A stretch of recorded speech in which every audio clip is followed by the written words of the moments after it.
마태복음 20장 20절에서 28절 말씀입니다. 제가 가지고 있는 성경은 신약성경 34페이지 마태복음 21장 20절에서 28절 제가 읽고 여러분들은 읽고 다같이 교독하시겠습니다. 그때에 세데베의 아들의 어머니가 그 아들들을 데리고 예수께 와서 절하며 무엇을 구하니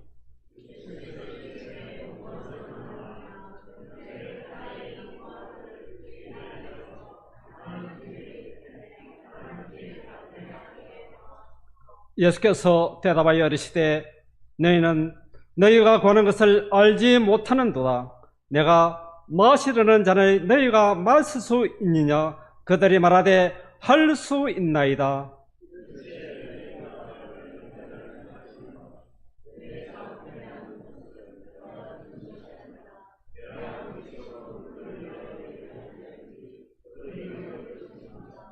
열 제자가 듣고 그 두 행제에 대하여 분이 여기거늘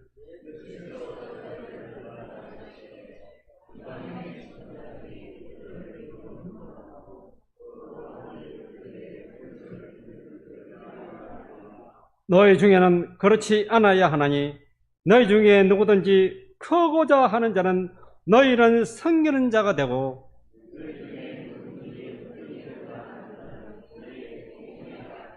다같이 인자가 온 것은 섬김을 받으려 함이 아니라 도리어 섬기려 하고 자기 목숨을 많은 사람의 대성물로 주려 함이니라. 아멘. 오늘 이 시간도 오전 예배에 이어 오후 시간에도 오세택 목사님에서 천국에서 누가 크니까 라는 제목을 말씀을 가지고 말씀을 선포해 주시겠습니다.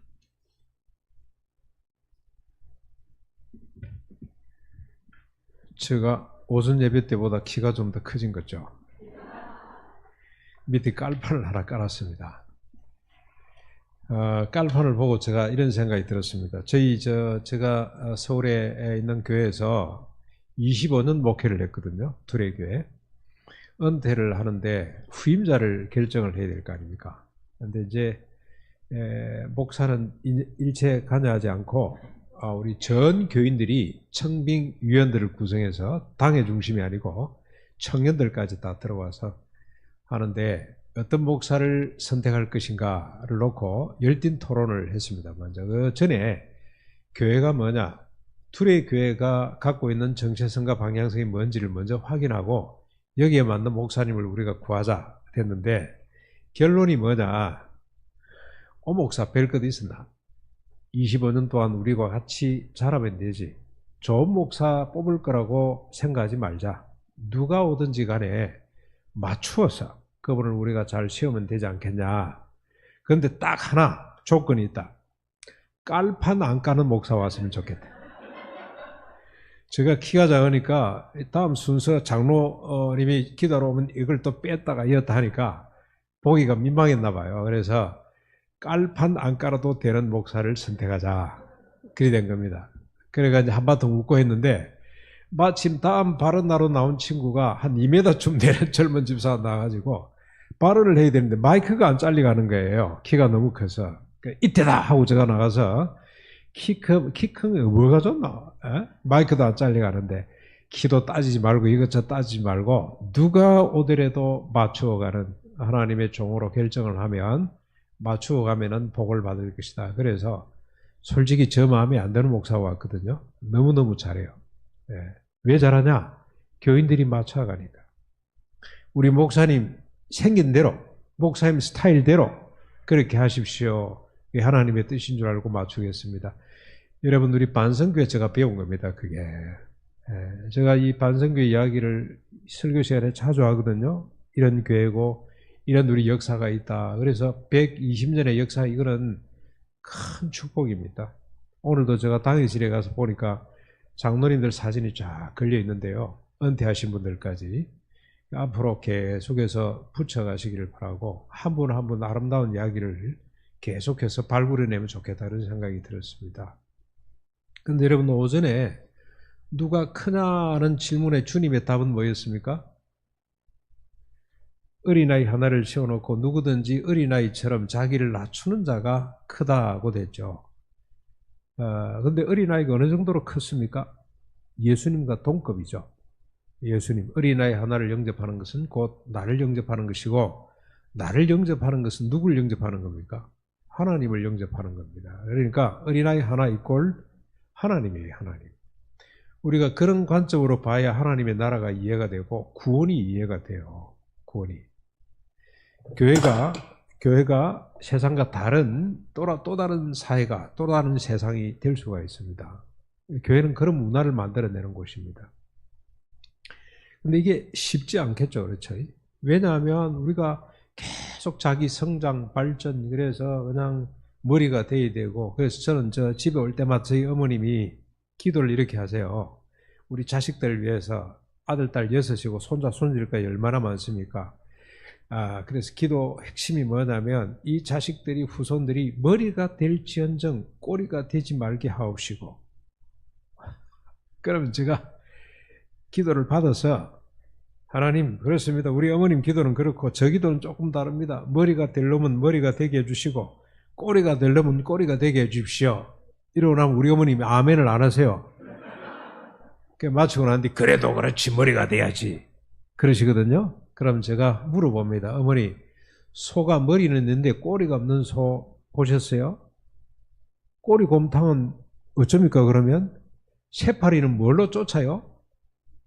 그럼 어머니가 헷갈리는 거지. 자, 개를 한번 생각해 보십시다. 개가 머리가 있는데 꼬리가 없다. 혹시 그런 게 있잖아요. 주인이 왔는데 기쁘다는 표현을 어떻게 하죠? 엉덩이를 흔들면 되겠죠. 그런데 민망합니다. 그렇죠? 그래서 머리도 있어야 되고 꼬리도 있어야 되는구나. 이 의식, 이게 하나님의 나라라. 잘난 사람도 있어야 되고 못난 사람, 우리는 그렇게 규정할 수밖에 없어요. 잘났다 못났다. 그런데 하나님이 보실 때는 꼭 같습니다. 그런데 더 엄격히 따지면 여러분 자식들 보십시오. 잘난 자식 있죠? 못난 자식 있죠?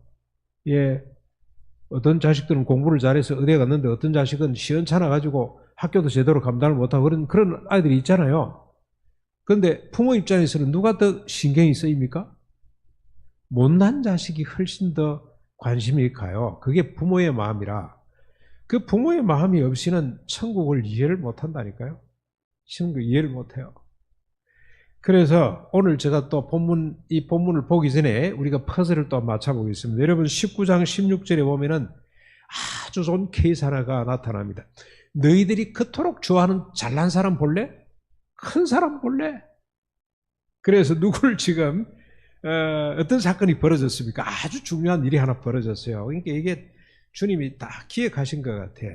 어떤 일입니까? 어떤 사람이 이 복음서 전체를 보면 다 나오거든요. 이 청년, 이 어떤 사람, 이 사람은 부자인데다가 청년에다가 공의 회원이에요. 그러니까 부와 젊음과 권력과 모든 걸 다 가진 사람이라고 보시면 됩니다. 요즘으로 치면 1등 신랑감 중에 1등 신랑감이에요. 예. 이런 사이, 이런 아들 하나 가졌으면 소원이 없겠다 할 정도로 유대사에서는 최고 큰 자입니다. 최고. 젊다만. 그런데 이 사람이 와서 뭐라 그럽니까? 선생님이여, 내가 무슨 선한 일을 하여 영생을 얻으리까? 예수께서 이르시되 어찌하여 선한 일을 내게 묻느냐? 또 다른 복음서에 보면 어찌하여 네가 나를 선하다고 하느냐? 선한 일은 오직 하나님 한 분밖에 계시지 않느니라.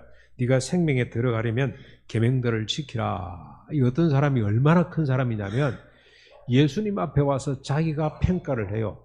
당신 보니까 선한 사람 같은데 내가 뭘 해야 영생을 얻을 수 있지라고 묻는 거거든요. 그만큼 자신만만하고 큰 사람이에요. 예수님을 지금 평가하고 있어요. 당신 보니까 꽤 괜찮은 사람이고 선한 사람인데, 그랬더니 예수님이 네가 나를 어떻게 선하다고 하느냐? 선한 사람은 하나님밖에. 나도 선악을 분별하기가 힘든데 네가 선악을 네가 분별하고 있어? 그만큼 네가 큰 사람이구나, 이리 된 거예요.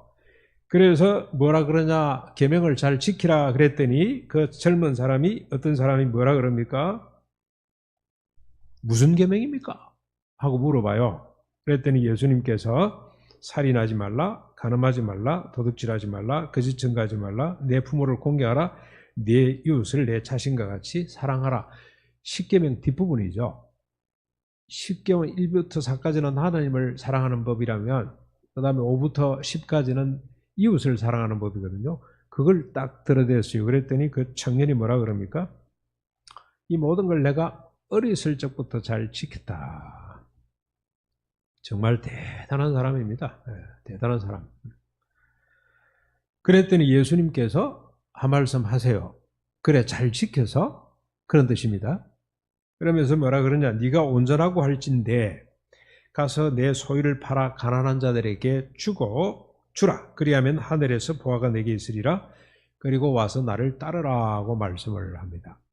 그래, 네가 잘 지켰다고 어디 한번 볼까? 그러면서 주님이 네게 한 가지 부족한 것이 있는데 그거 해봐. 그러면서 주신 말씀이 네 소유를 다 팔합니다. 다 팔아 가난한 사람들에게 주고 나를 쫓아라 그랬잖아요. 그랬더니 이 청년이 어쩝니까? 그냥 돌아갑니다. 근심하면서 돌아가요. 재물이 너무 많아가지고. 그랬더니 예수님께서 뭐라 그러죠? 한 말씀 하시죠. 재물이 많은 자는, 부자는 천국 가기가 낙타가 바늘기로 통과하는 것보다 더 어렵다. 못 간다는 거예요. 못 간다. 뭐 이런 말씀이 다 있습니까? 여러분 이런 본문을 읽으면 막 의심이 생기죠. 그랬더니 제자가 딱 받아가, 제자가 받아가 뭐라 그럽니까? 그럼 누가 천국 가겠나? 부자 되고 싶지 않은 사람이 누가 있나? 큰 자가 되고 싶지 않은 사람이 누가 있냐고 딱 반문을 합니다. 딱 빼딱하게 물었겠죠. 우리 저 속된 말로 하면 너 어떤 놈이 천국 가겠나? 이런 식이에요. 그랬더니 주님이 한 말씀 더 하시죠. 주님도 참 대단합니다. 뭐라고 말씀합니까? 그래, 사람으로서는 할 수 없지만 하나님께서는 하실 수가 있다. 그런데 이 청년이 가장 유대사에서 크다고 생각했던 이 청년의 실상이 어떻습니까? 가장 율법을 종교적으로도 가장 뛰어나다고 하는 사람이 어떠냐? 여러분, 율법을 지킨 겁니까? 이 사람은 지킨다고 생각을 했어요. 착각을 했어요. 근데 자기 본의로 지킨 거예요. 자기 본의. 하나님의 진정한 뜻이 뭔지를 모르고 그냥 자기가 더 선한 사람이 되기 위해서, 더 좋은 사람, 종교적으로 최고가 되기 위해서 열심히 살았던 사람이에요. 그래서 유대 사회로부터 인정을 받은 사람인데, 여러분 율법을 자세히 들여다보시면 613가지거든요. 뭐 더 된다는 사람도 있고 뭐 줄일 수도 있는데 율법의 계명이 613가지입니다. 근데 하나님을 사랑하는 법, 이웃을 사랑하는 법이잖아요. 그걸 또 정리하면 공의와 인애라는 말로 정의를 할 수 있는데, 율법의 핵심이 뭐냐면요, 율법을 제대로 지키면 부자도 나올 수 없고 가난한 사람이 나올 수가 없어요. 왜 그렇습니까? 6년 되면 어떻게 해야 됩니까? 빚을 탕감해 줘야 돼요. 신용불량자가 나올래야 나올 수 없는 세상이 율법이에요. 율법. 그래서 율법을 줘가지고 열국을 복되게 하라고 모세를 통해서 주셨는데, 율법의 핵심 내용이 뭐냐면 부자가 나올 수도 없고 가난한 사람이 나올 수도 없고 6년 되면 다 돌려줘야 되죠. 심지어 먹을 것이 없어가지고 남의 집에 머슴으로 가잖아요. 그러면 6년 딱 일하고 나면 이 사람은 두 몫을 쳐서 돌려보내야 돼요. 왜 그러냐? 낮에도 일하고 밤에도 일했기 때문에. 근데 돌려주는 조건이 뭐냐? 이 사람이 가서 자립할 수 있는 기반을 마련해서 돌려줘야 돼요. 그런데 자립할 의지가 없거나 실력이 안 되는 사람은 뭐 하면 됩니까? 운설주에 길을 대고 구멍을 뻥 뚫으면 돼요. 그러면 이 사람은 이 집에 영원히 머슴으로 살 수가 있어. 근데 그거는 여러분 그런 사람 있죠? 돌려보내놓으면 자립이 안 되는 사람이 있어. 실력이 안 되는 사람이 있다고요. 그 사람들은 주인이 책임을 지는 거예요. 자기 가족처럼.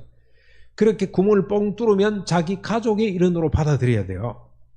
율법 정신입니다. 율법 정신이 뭐냐? 모든 인간이 존엄하고 안전하고 행복하게 살아서, 하나님이 1차 소원이 뭡니까? 천지 만물을 창조하신 1차 소원이 생육하고 번성해서 땅에 충만해지거라. 이게 하나님의 소원이에요. 그 소원을 이루기 위해서는 모든 인간이 존엄하고 안전하고 행복하게 살아야 되는데, 그 세상을 보장하는 것이, 그런 세상이 되도록 하는 것이 율법이라. 율법. 율법 공부를 너무 우리가 못했어요. 안 해. 여러분 예를 들어볼까요? 집을 짓는데 이 옥상에 올라가도록 난간을 이렇게 옥상에 올라갈 수 있도록 지붕에 올라가도록 하면 뭘 해야 됩니까? 반드시 난간을 만들어야 돼. 왜 그렇습니까? 떨어져 사람이 다칠 수도 있고 죽을 수 있기 때문에. 요즘 그게 큰 이슈가 됐죠. 이재명 대통령 들어와가지고. 왜 그렇습니까? 인간의 생명이 그만큼 존엄하기 때문에 한 사람의 가치가 그만큼 천하보다도 귀하다 그랬잖아요. 그 사람들의 생명과 안전을 보장하기 위해서 율법으로 그런 법을 줬다니까요. 그런데 이 청년이 그 법 정신은 모르고 쥐가 더 영적으로 종교적으로 뛰어난 사람, 우수한 사람 되고 싶은 욕망 때문에 율법을 잘 지킨 거지 하나님의 뜻을 알고 지킨 게 아니라 이 말입니다. 그래서 그 사람이 돈 다 해서 주고 가난한 사람에게 주고 나를 쫓아오느라 그랬더니 근심하여 돌아가 버리더라.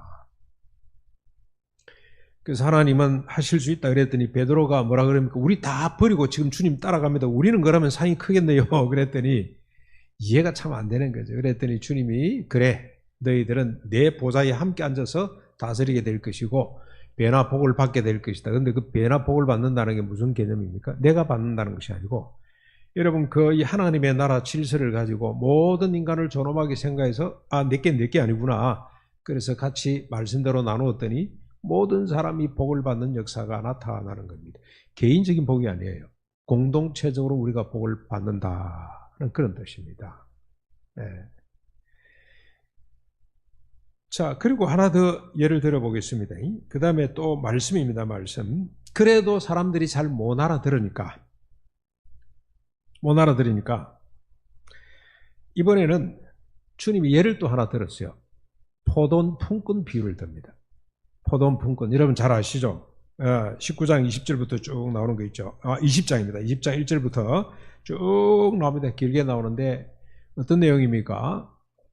주인이 인력시장에 아침에 새벽에 시장에 나가서 사람을 불러옵니다. 7시에 사람을 부르면서 우리 포도원에 가서 일하자. 내가 하루에 한 데나리온치 줄게. 그랬더니 왔어요. 아침 9시쯤 돼서 또 나와서 보니까 사람들이 있어요. 가자. 한 데나리온 줄게. 데리고 왔습니다. 그 다음에 12시쯤 돼서 보니까 그때도 있어. 오후 3시 나가 보니까 그때도 사람 불러주는 사람이 없으니까 놀고 있는 사람이 있어요. 데리고 왔습니다. 맨 마지막에 오후 5시. 이제 파장인데 일이 끝날 때가 됐는데 그때 또 나가보니까 사람들이 놀고 있단 말이죠. 그래서 왜 이렇게 놀고 있냐 그랬더니 우리를 불러주는 사람이 아무도 없습니다. 여러분 오후 5시까지 아무도 불러주지 않는 사람은 어떤 사람일까요? 뭔가 장애가 있거나 아니면 실력이 모자라거나 아무도 그 사람의 가치를 인정하지 않는 거죠. 그렇죠? 노동력이 없다는 뜻이 되겠죠. 주인이 불러갑니다. 가자. 가서 일하거라. 그리고 1시간 일을 마쳤는데 오후 6시에 임금을 계산하는데 맨 마지막에 온 사람부터 쳐준단 말이죠. 한 데나리온. 그랬더니 아침 7시에 온 사람이 무슨 기대를 가서 야 나는 이거 오늘 보자. 한 5 데나리온 좀 주겠네. 한 5배 정도 줘야지. 그러고 있는데 똑같이 한 데나리온을 주죠. 그랬더니 그 사람이 항의를 하잖아요. 왜 나 하나밖에 안 주냐. 그랬더니 주님이 뭐라 그럽니까? 내가 네하고 하나 약속했지. 내가 약속대로 네 거나 받아가 이러죠. 이게 하나님의 나라입니다. 하나님의 나라. 아침 7시에 온 사람이나 오후 5시에 온 사람에게 동일한 임금을 주는 나라. 이런 이야기를 했더니 서울에 유명한 기독교 학교가 있습니다. 초등학교부터 영어로만 하는, 고등학교까지 영어로만 하는 학교가 있어. 근데 가난 농구라 교육받으러 온다 그래가지고 제가 너무 좋아서 반가워서 이 학교 인터넷 들어가 보니까 홈페이지에 들어가 보니까 이 학교 교훈이 저희 농구학교하고 꼭 같아요. 하나님의 나라와 의를 위하여. 아이고 너무 잘 됐다. 그래서 우리 모든 직원한테 특별히 이번에 교육은 잘하자. 우리가 열심히 하자. 그러고 기대를 하고 있는데 진짜 영어로만 소통을 해 애들이. 그래서 제가 하나님의 나라가 뭐냐고 물었어요. 그랬더니 아무도 대답을 안 해. 제가 하나님의 나라가 그럼 내가 이야기를 할게. 아침 7시에 온 사람이나 오후 5시에 온 사람에게 동일한 임금을 주는 나라가 하나님의 나라야 그랬더니요. 탁 튀어나오는 답이 뭔지 아세요? 초등학교 1학년짜리가요. 불공평해요. 억울해요. 억울해요. 그 다음에 저 뒤에 앉았던 고등학교 3학년짜리는 unfair해요. 불공평하다 이 말이죠. 그 1학년짜 초등학교 1학년은 억울해요. 고3은 unfair해요. 그 용납이 안 되는 거예요. 기독교 학교라 그러면서 용납이 안 돼. 저는 한국교회 지금 현 주소 실력이라고 생각을 해요. 세상 사람들이 한국교회 손가락질하고 오히려 세상이 교회를 염려하는 시대가 됐는데 왜 그러냐? 이게 해석이 안 돼서 그래요. 해석이 안 돼서. 여러분 해석이 됩니까? 누가 크냐라는 관점으로 보면 죽었다 깨어나도 이건 불공평하고 이런 음틀입니다. 이대로 해석을 하면 문자주의냐 그러고 막 달라들어요. 그런데 모든 존재가 소중하다, 있다는 것 자체가 소중하다라는 관점으로 보면 이건 너무너무 영광스러운 일이에요. 아침 7시에 온 사람은 재능이 있는 사람입니다. 실력이 있는 사람이죠. 오후 5시에 온 사람은 실력이 없는 사람이에요. 그런데 이걸 똑같이 그럼 아침 7시에 온 사람이 손해를 보는 거죠. 자기가 노동한 걸 지금 5시에 온 사람이 가져가는 거잖아요. 억울합니까? 아니죠. 너무너무 영광스러운 겁니다. 그 재능을 누가 주셨어요? 재능을 하나님이 주신 거잖아요. 자기가 열심히 일해서 소득이 발생했는데 결과물이 나오는데 그걸 오후 5시에 겨우 온 사람에게 나눠주는 거거든요. 나눠주거든요. 얼마나 영광스러운 일인지 모릅니다. 억울한 일이 아니에요. 자기가 열심히 노력한 걸 가지고 좀 몸이 불편한 사람, 지능이 떨어지는 사람하고 같이 책임을 지고 그래서 무한 책임을 지는 겁니다. 선한 사마리아 사람 예가 있죠? 우리는 보통 누가 내 이웃입니까? 이렇게 묻는데 자세히 보면요. 강도 만난 사람의 이웃이 누구냐라고 주님은 물으세요. 선한 사람이 말이지 괜히 가다가 레인도 지나가 버리고 제사상도 지나가는데 보고 봤지만 지나가 버리는데 이 사마리아 사람, 인간 취급도 받지 못하는 사마리아 사람이 가다가 보고 다가가서 상처를 포도주로 치료하고 싸매고 자기 나귀에 태워가지고 여간집 병원이죠. 데리고 가서 뭐합니까? 주인한테 부탁을 하면서 이 사람을 잘 간호해 주십시오. 살려 주십시오. 내가 장사하고 돌아오다가 이 사람의 부비가 더 들면 내가 감당을 할 테니까 끝까지 잘 돌봐 주십시오. 이 말은 무슨 말입니까? 이 사람이 다시 회복이 돼서 자립해서 돌아갈 때까지 자리를 털고 돌아갈 때까지 책임을 져 주십시오. 내가 책임을 지겠습니다. 이거 아니에요. 왜 책임을 집니까? 왜? 강도 만난 이웃이 귀하기 때문에. 근데 여러분, 왜 그 사람이 귀하죠? 아까 자식 비유 들었죠? 자식을 하나 잃어버렸는데 아이 3명이나 있으니까 하나 좀 없어도 되겠다. 그게 안 되잖아요, 부모가. 왜 그렇습니까? 하나기 때문에. 그래서 여러분, 사도행전 17장 26절 한번 펴보실래요? 왜 우리가 이렇게 서로 책임을 져야 되느냐? 왜 이게 하나님의 나라 질서냐? 왜 이게 하나님의 가치냐? 나라의 가치냐? 사도행전 17장 26절을 한번 봐보십시오. 우리 같이 한번 찾아서 읽어보겠습니다. 17장 26절 찾았습니까? 같이 읽겠습니다. 시작. 인류의 모든 족속을 한 혈통으로 만드사 온 땅에 거하게 하시고 저희의 연대를 정하시며 거주의 경계를 정하셨더라. 여기 인류의 모든 족속을 뭘로 만들었다고요? 한 혈통으로 만드셨습니다. 우리 조상 올라가면 어디죠? 제가 전석공파 27대 손이거든요. 해주 옷이, 해주호가. 그 전석공파가 뭔지 조사를 해봤더니 배설을 하면 조상이 되는 거예요, 이제. 그래가지고 막 이렇게 막 가지치기를 하는데, 올라가면 어디에 올라갑니까? 올라가면 우리가 다 하나로 묶어지죠. 누굽니까? 아담과 하와로 올라가요. 그 위에 누가 계십니까? 하나님이 계세요. 우리 모두가 서로 하나입니다. 하나. 그래서 가난농군학교 설립자 김용기 장로의 호가 일가입니다. 일가. 우리가 한 집안 식구다. 우리가 하나다. 그래서 아침 7시에 온 사람이 오후 5시에 온 사람을 책임지는 겁니다. 그 다음에 선한 사마리아 사람이 강도 만난 이웃을 책임지는 겁니다. 왜냐? 우리가 서로 하나인데 하나하나가 너무너무 소중하기 때문에 하나님만큼 존재 가치가 있기 때문에 있다는 것 자체가 소중하기 때문에 서로 책임을 지는 이 나라가 하나님의 나라라는 겁니다. 저는 저희 어머님이 어쩌다 서울에 있을 때 올라오시잖아요. 한 달 정도 이렇게 계시다 내려가는데요. 우리 어머님이 뭘 하시냐면 베란다에 앉아가지고 목사, 저기 앞에 공사하는데 포크레인이 11삽 뜬다? 저도 그 처음 알았어요. 앞에 아파트 공사가 크게 벌어졌는데 포크레인 큰 거 있잖아요. 근데 그걸 계속해서 지하를 파는데 5층까지 막 파 들어가잖아요. 근데 큰 덤프트럭이 와서 이 판 걸 싣는데 보니까 딱 11개 딱 뜨면 한 차가 딱 돼요. 꼭꼭 다져가고. 또 오면 11삽 딱 뜨고. 아, 우리 어머니가 앉아가지고 아무도 못하고 이거 세고 있구나. 근데 더 놀라운 것은, 야야, 봐라. 저기 김포공항 쪽으로 비행기에 내려가거든요. 저거, 오후에 한 5시쯤 되면 3분에 한 대 지나가고, 낮에는 한 10분에 한 대 지나간다? 제가 보니까, 진짜 오후에 보니까 3분에 한 대씩 내려가. 출퇴근 시간 좀 맞춰가지고. 이야, 우리 어머니가 밖을 못 나가서 아무리 가르쳐도 엘리베이터 13층인데 내려간다고 눌려야 되는데 맨날 올라오라고 위로 올라가는 눌리는 거야. 그러니까 제가 학습을 해. 엄마, 내려갈 거예요? 올라갈 거예요? 내려가지. 내려가면 내려간다고 해야지. 알았다. 한번 해보세요. 그럼 또 올라오라고. 그래서 밖에 나갈 생각을 아예 안 하세요. 그런데 그때 반성계 권사님이 전화가 뽀로로 와서 권사님 뭐하냐고, 왜 빨리 안 내려오냐고, 거기서 뭐하냐고, 빨리 오시라고, 보고 싶다고. 그러면 우리 어머니가 그냥 속으로 우시는 것 같아. 나를 이렇게 기다리고 나를 그리워하는 사람이 있구나. 빨리 가야지. 그래서 빨리 모시고 내려오는 게 답이라.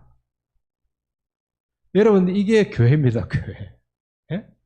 한 사람이 있다는 거 소중히 여기고 다가가고, 그 사람이 좀 뭔가 불편하면 온 교회가 나서서 도우려고 하고. 그래서 세상에는 막 돈 없으면 무시당하고, 학벌이 없으면 무시당하고, 무시하다고 무시당하는데, 교회 오니까 모든 사람이 똑같이 있다는 것 자체로 소중하고, 귀하고, 대접받고.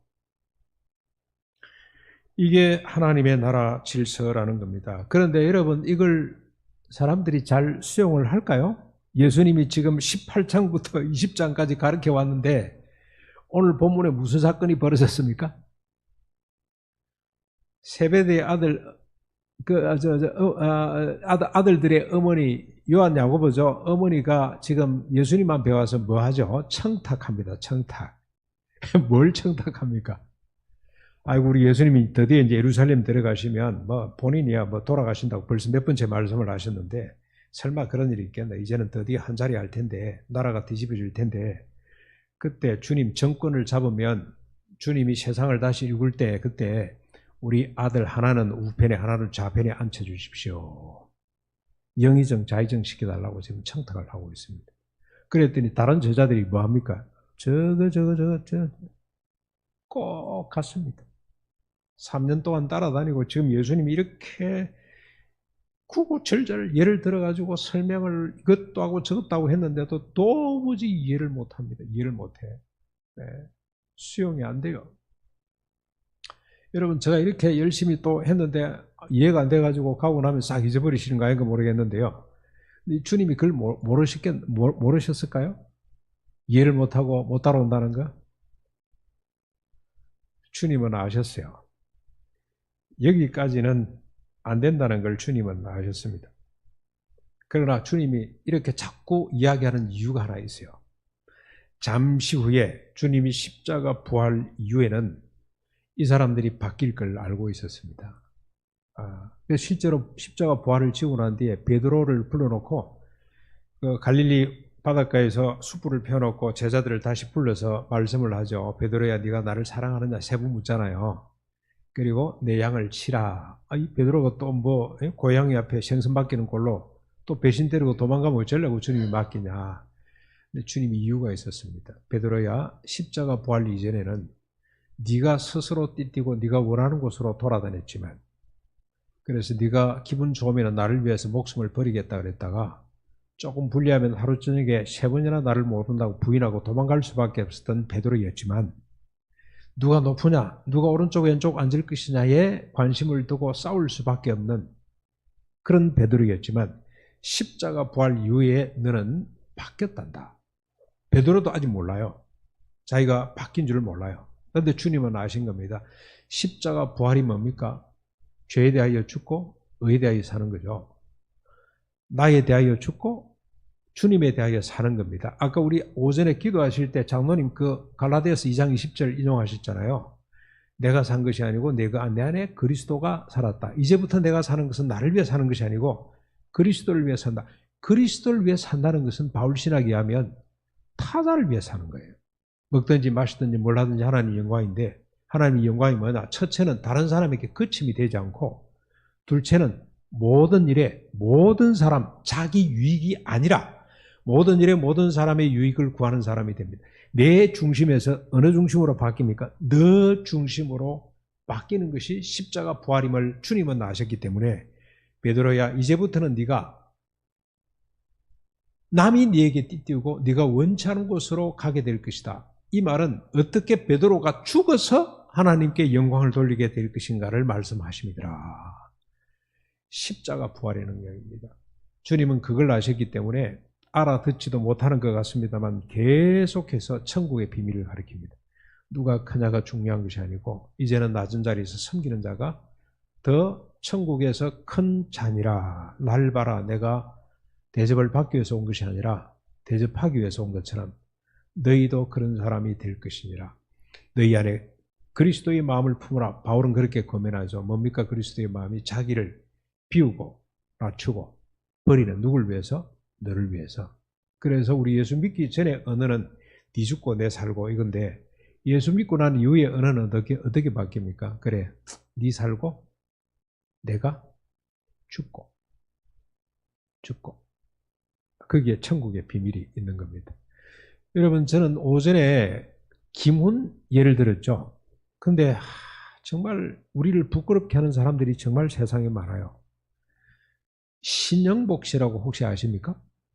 예, 60년대죠. 박정희 대통령이 있을 때 민주화 운동하다가 이제 좌파로 몰려가지고 옥에 가서 20년을 살았어요. 20년 동안 그 훌륭한 실력 있는 사람이 그게 이제 육군사관학교 교관이었거든요. 중1로 임관해가지고 숙명여대 교수도 하고 서울대 나와가지고 공부를 많이 한 사람입니다. 이 양반이 어떻게 민주화 운동을 하다가 그냥 끌려가서 20년 옥고를 무기징역해서 전향서를 쓰고 나와서 이 사람은 전향서 쓰라 그러니까 그리고 나와서 그 쓰기 전에 이야기를 했어요. 나는 전향할 것도 없다. 그런데 쓰라 그러니까 쓴다. 왜냐하면 내가 세상에 나와서 할 일이 있기 때문에. 그런데 그분이 나와서 세상을 발칵 뒤집어 놨습니다. 그게 감옥으로부터의 사색이라는 책하고 더불어 숲이라고 하는 책을 써서 세상 사람들에게 존경받는 큰 서성이 되었어요. 그래서 여러분 이분이 그 서체를 하나 만들었습니다. 소주 처음처럼 있죠? 처음처럼. 그 소주 그런 거 있죠? 거기에 서체가 그분 서체입니다. 한국에 서체를 개발한 사람, 그만큼 훌륭한 사람인데 이분이 한 번은 그러더라고. 당신 제일 좋아하는 노래가 뭐냐고 KBS 그때 한번 특강한데 물었더니 자기는 냇물아 흘러 어디로 가니? 여러분 그 동료잖아요. 냇물아 흘러 어디로 가니? 강물 따라 가고 싶어 강으로 간다. 강물아 흘러 어디로 가니? 넓은 세상 보고 싶어 바다로 간다. 물이란 물. 물은 어떻습니까? 높은 데서 낮은 곳으로 가서 온 세상을 평균케 만듭니다. 그렇죠? 세상을 덮어서. 그래서 물이 생명이잖아요. 모든 생명의 근원이 되는 거죠. 촌에 농사를 지어보면 배상 말라가지고 곡식이 비비비 꼬여있다가 비가 오면 싹 피죠. 그것처럼 물이 그런 생명입니다. 생명의 특성은 흘러가는 겁니다. 어디로 가냐? 아래로. 불은 위로 올라가죠. 산불 나면 위로 올라가서 다 태워버리잖아요. 모든 생명을 다 죽여버립니다. 하기야 불에 좋은 점도 있습니다만 불은 태운다면 물은 생명을 북돋우는 거죠. 근데 그 속성이 뭐냐면 아래로 흘러가는 겁니다. 그래서 이분이 만든 구호가 하나 있습니다. 계문유하. 문을 열고 아래로 흘러가자. 하방연대. 우리가 아래쪽으로 손잡고 함께 가자. 왜? 꼭대기만 쳐다보고 있는 세상에 아래쪽에 있는 사람들을 다 무시당하고 있는데 그 사람 찾아가서 손을 잡아주자고 하는 내용입니다. 근데 이런 의식을 딱 갖고 있으니까 제가 가장 부럽고 부끄러운 점이 어디냐면, 여러분 저 혹시 목욕탕에 갔는데 조폭 온몸에 문신을 하고 온 조폭들 보신 적 있습니까? 저는 한때 조폭들 그저 천안에 갔더니 그런 게 하나 있더라고. 그런데 야 이거 어떡하죠 이거? 나도 이게 나한테 시비를 걸면 내가 어떻게 해야 되나? 내가 무술을 배워놓을 걸. 근데 막 그냥 좀 뭐 이게 두려우니까 피해버리죠. 저는 조폭들 문신하고 있는 조폭들을 보면은 뭐 저렇게 뭐 해가지고 하고 좀 경멸하고 그다음에 무섭게 생각하고, 내가 우리 동생 정도만 돼도 맞짱을 한번 뜨고 저 질서를 좀 잡을 건 이런 생각을 하는데, 신영복 씨는요 전혀 다르게 그 사람들을 봐요. 자기가 감옥에 있을 때 조폭들 들어왔잖아요. 잠을 자는데 가만히 보니까 등바닥에 호랑이를 그리고 있고 앞에다 뭐 이상한 걸 그리고 있는데, 이 양반이 얼마나 인생이 고달프고 불안했으면 등에다가 호랑이 하나 그려놓고 위안을 받으려고 할까? 이해가 되시나요? 해석이 달라요. 조폭을 나쁜 사람으로 보는 것이 아니고, 저도 인간인데, 불쌍한 사람인데, 저도 존귀한 인간인데, 인격을 가진 사람인데 얼마나 저 사람의 삶이 고달프고 힘들었으면 호랑이를 한 마리 그려놓고 위안을 받을까? 예? 우리 예수 믿는 사람들이 그런 눈을 안 가지고 있다는 게 얼마나 부끄러운지 모르겠어요. 목사에게 그런 눈이 없다는 것이 너무너무 부끄러운 일이에요. 세상이 두렵겠습니까? 그 사람이 조폭들을 끊어낼 수 있는 사람이에요. 그게 하나님의 나라 비밀이에요. 하나님의 나라의 비밀. 그런데 이 사람이 예수를 안 믿었거든요. 그런데도 성공의 대학에서 이 사람을 모시고 가서 신대원 원장까지 했다니까. 그 성공에는 우리하고 조금 뭐 영성이 좀 달라가지고 뭐 욕할 수는 없어요. 근데 저는 그게 큰 도전이었어요. 나는 그런 시각이 없는데 저 양반은, 근데 알고 봤더니 노장사상이야. 노장사상. 이분이 노자에 정통한 사람이에요. 감옥에 있으면서 공부를 엄청 한 사람이에요. 복음이 노장사상보다 못해가 되겠습니까? 여러분, 우리가 십자가 부활의 능력으로 십자가 부활, 나는 이전 사람이 아닙니다. 새로운 피조물이 됐습니다. 다시는 자기 자신을 위해 내가 오른쪽 앉을 것인가 왼쪽 앉을 것인가, 내가 클 것인가, 이 가치를 쫓는 사람이 아니라 이제 십자가로 새로운 피조물이 되어서 내가 어떻게 하면 주님 말씀하신 것처럼 섬기는 자가 될 것인가, 낮은 자리에서 떠받드는 사람이 될 것인가, 이 땅의 모든 있다는 존재를 내가 무한 책임을 지고 떠받드는 사람이 될 것인가. 그 하나님의 나라 가치를 쫓아갈 때 세상은 우리를 존경하고 떠받들 겁니다. 저게 기독교구나, 저게 구원이구나, 저게 교회구나. 반성교회는 이 역사를 이어가고 있는데, 앞으로 새로운 지도자가 오시면 그 사람이 여러분을 통해서 배울 수 있도록 해주십시오. 누가 올지 모르겠어요. 시골교회, 반성교회도 꽤 역사도 있고 큰 교회인데 힘들 겁니다. 그렇죠? 누가 와도 좋습니다. 목사 있다는 그 자체를 우리가 소중히 여기고 그분과 함께 우리가 섬기겠다는 마음만 가지면 그 목사님이 아름다운 리더로, 종으로 세워져 갈 줄로 믿습니다. 오늘도 우리 같이 힘을 모아서 서로 손잡고 하방연대, 계문유하, 계속 밑으로 흘러가는 소외된 또 한 사람의 영혼을 위해 잃어버린 양을 찾아, 그리고 5, 5시까지 부름을 받지 못하는 사람들을 향해 한 발짝 한 발짝 갈 수 있는 우리 반성교회 여러분들 되시기를 주님의 이름으로 축원합니다.